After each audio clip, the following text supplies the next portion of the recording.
Let me take you through this very interesting hearing by a Mumbai Consumer Court. We're going to delve into a rather pointed ruling here from the Mumbai Consumer Court that has sparked discussion about consumer responsibility and religious dietary practices. The case involves two complainants who sued popular fast food joint Wow Momo of a hefty 6 lakhs. Their claim was that their religious sentiments were deeply hurt after allegedly being served chicken momos when they had ordered for vegetarian. The duo identified themselves as strictly vegetarian, but the Mumbai Consumer Court wasn't swayed by their plea. In a rather pointed question, the court effectively dismissed their case. The court's central question to the complainants was this. I'm going to quote. The court said, "Why order from a mixed menu if your faith forbids meat?" Now, this crucial inquiry highlights the court's perspective on the case, of course. The court's dismissal wasn't arbitrary. It noted that the complainants, despite identifying as strictly vegetarian, chose to order from a restaurant that clearly serves both vegetarian and non-vegetarian food.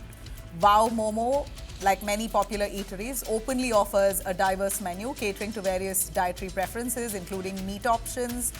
In a sense, the court now implies a level of due diligence is expected from the consumer side as well, especially when their dietary restrictions are based on deeply held religious beliefs.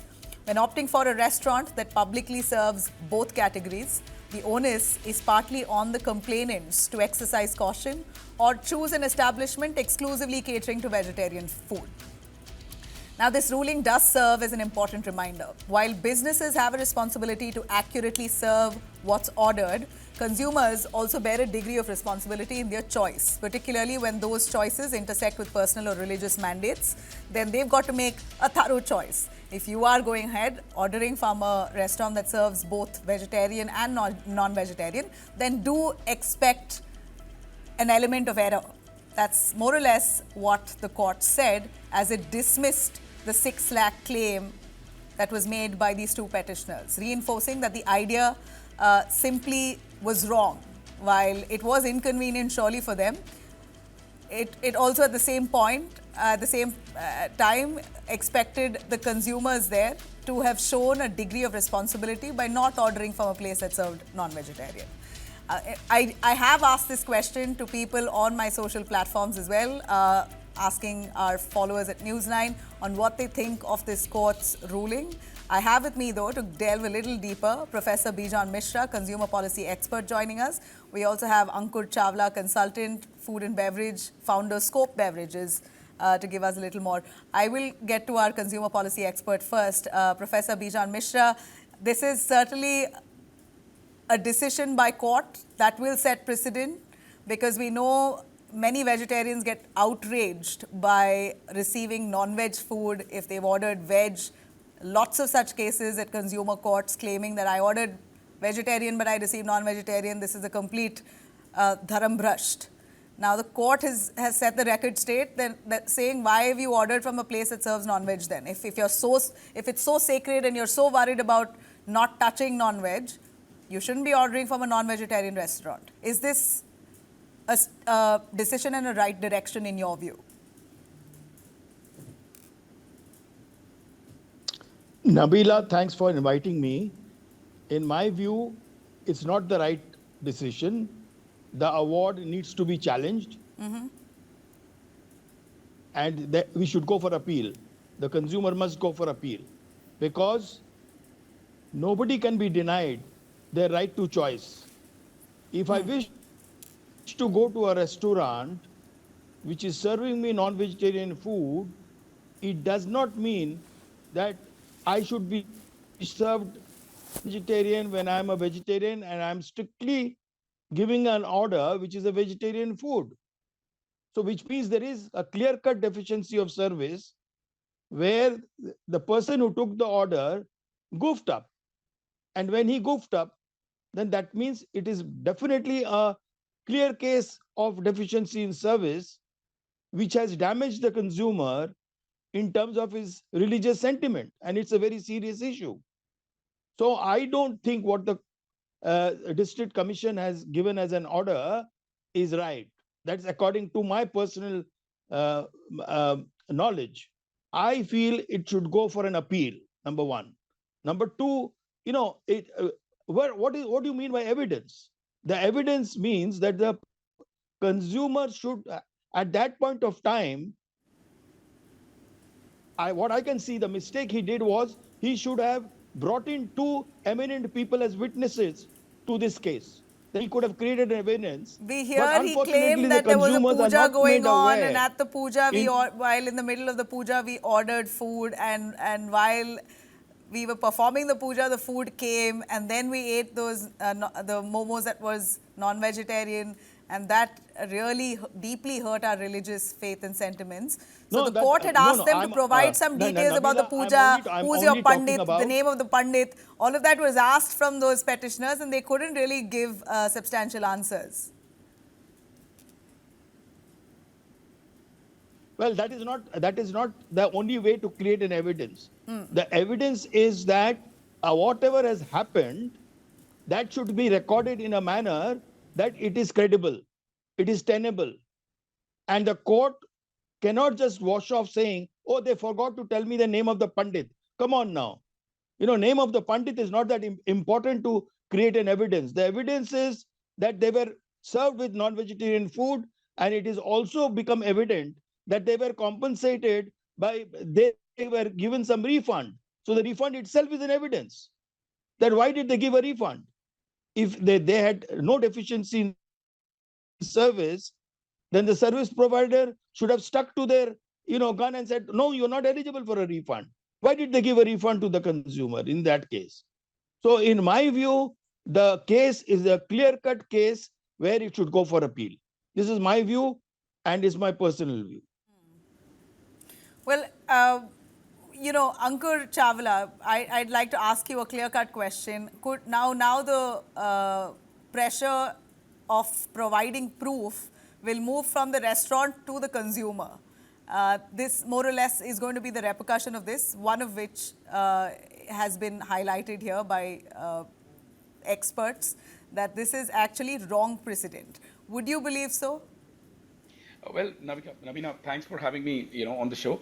Firstly, let me tell you, I mean, we are from the hospitality trade. The idea is to serve customer and to make sure that, the clients or the customer or the guest, as we say, are always happy. I mean, we are working day in, day out, even on, religious holidays and stuff.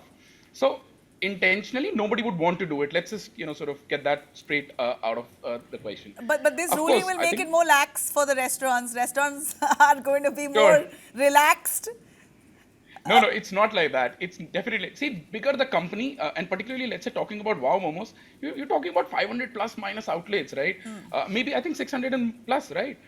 Does The that cut them any policies are, slack? that's what I'm saying. The policies at that level are strong. You're not talking about one single own restaurant.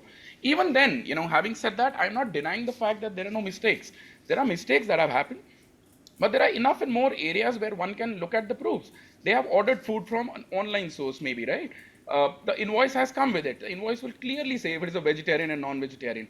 I ordered on an average, recently I've ordered from Wow Momo as well. There are stickers to prove, it's a green mark or a red mark. So there are enough and more. There are cameras. Also, I think having said all of that, even if the customer would have directly gone to, let's say, the brand rather than going to the court, there would have been better, solutions for that matter. Like sir mentioned, I think refund is something that a brand doesn't think too much about, and they're like, okay, no problem. If there was a complaint, if there was a miscommunication, we are still, into hospitality. But there are enough and more proofs. I think, with due respect, again, there is a bit of power that has come to the consumer as well. And I've seen myself consumers arm twisting the brands. Asking for a 3 lakh rupees, 6 lakh rupees of a refund would not really, cut the slack over there as well, right? Again, as I said, I am coming from the hospitality trade as well. I believe that there could have been better ways to handle the complaint, but asking for 3 lakh rupees, 6 lakh rupees, just because you ordered for, I mean, you ordered for a vegetarian thing, you would see the invoice, right? You would see the SOPs, right? It's not that somebody would have done it intentionally, for sure. We did put out a poll question asking if this ruling was favorable and if this should be precedent, that those ordering from a restaurant that also serves meat should not really cry foul if there's a mix-up. And I have nearly 60% of those who voted say restaurants must ensure zero mix-up.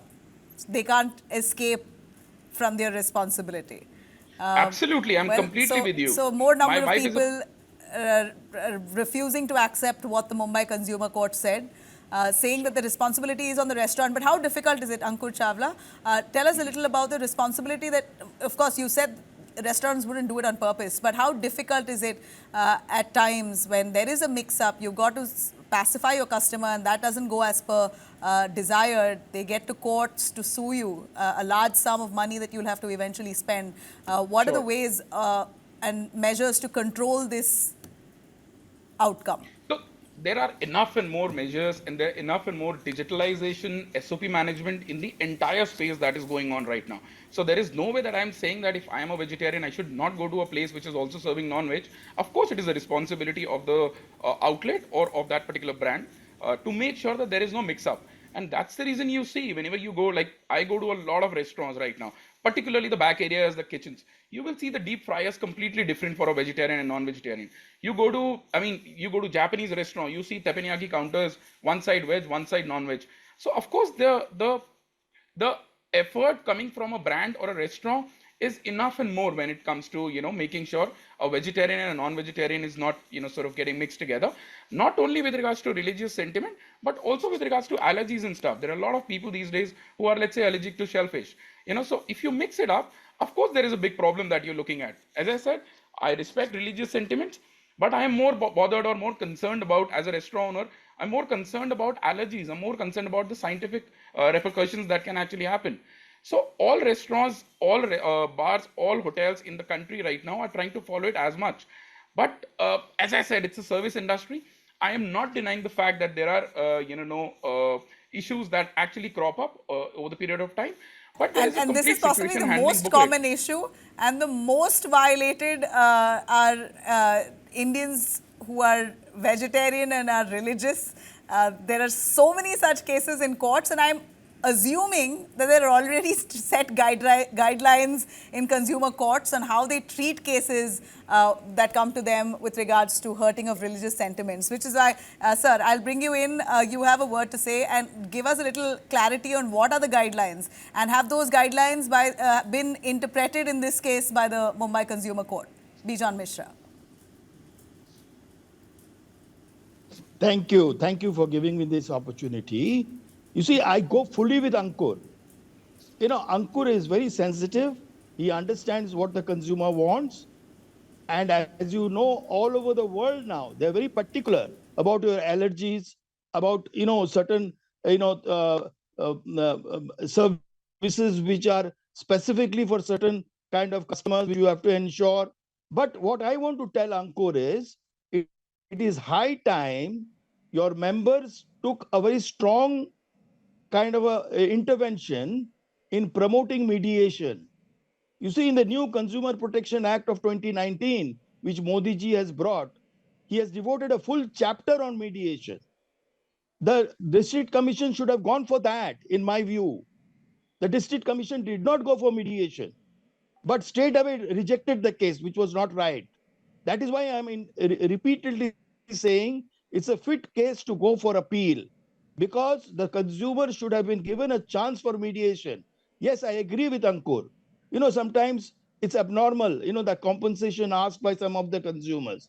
It's not justifiable.